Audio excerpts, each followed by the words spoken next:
But the profession still has a lot of entry barriers, right? I mean, you talked about feudal barriers, gender barriers. How do you make the profession a lot more egalitarian, if you will, for people who are wanting to enter it and make a career out of it, particularly in the context of women? Again, it's something that, you've taken a great interest in when you were a judge and then later on CJI. Do you think this is a level playing field? Well, there are two segments of the profession that we must deal with. One, which is purely in the private realm, which is unregulated, namely lawyers entering into courts. And then you have the more structured part of the legal profession, where young lawyers join the judiciary right at the inception.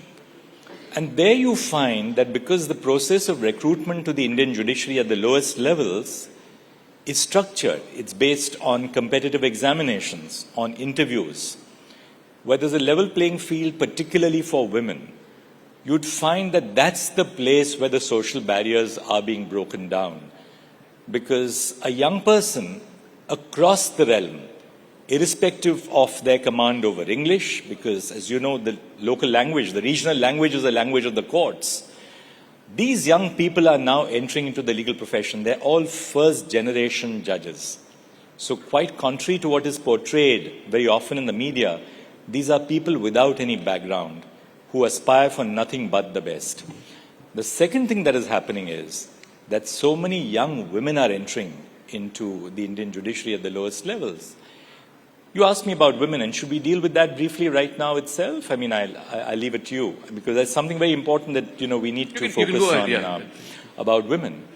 The issue about creating a level playing field for women is not just an issue of the legal profession. It's an issue which has a broader social content. Take a very simple case where both spouses work and you have a child. There's a parents-teachers meeting in this class. Who goes to those parent-teachers meetings? The mother?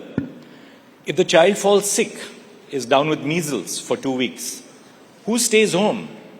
The mother? Who stays home when the woman is expecting a child and she's in an advanced stage of pregnancy?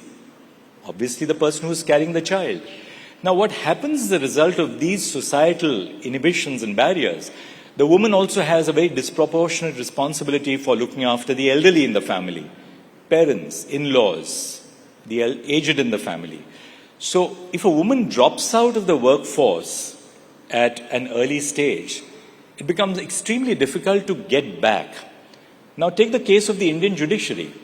If a woman has, say, had a break for 3 years or 5 years when the children were young, it becomes extremely difficult then to get back at the same level as a male counterpart would be at. For the reason when we are recruiting judges to the High Court, we look at how many judgments do you have? What's the volume of cases that you have dealt with? A woman who has faced this break in career is basically not able to compete at the same level. So first and foremost, we will have to therefore lower, in a certain respect, the entry barriers or the entry standards to have more women entering into the higher judiciary, which is not to say that you are lowering quality, but you are lowering these barriers, conscious of the fact that women face these disproportionate social burdens which men do not necessarily face. But as I said, Zaka, this is not really so much an issue of the legal profession as a broader social issue. In the legal profession, there are certain peculiar things which women have to combat. One of them, for instance, is that, the high mobility at the workplace. You don't go to one job or one desk and sit there the whole day, right?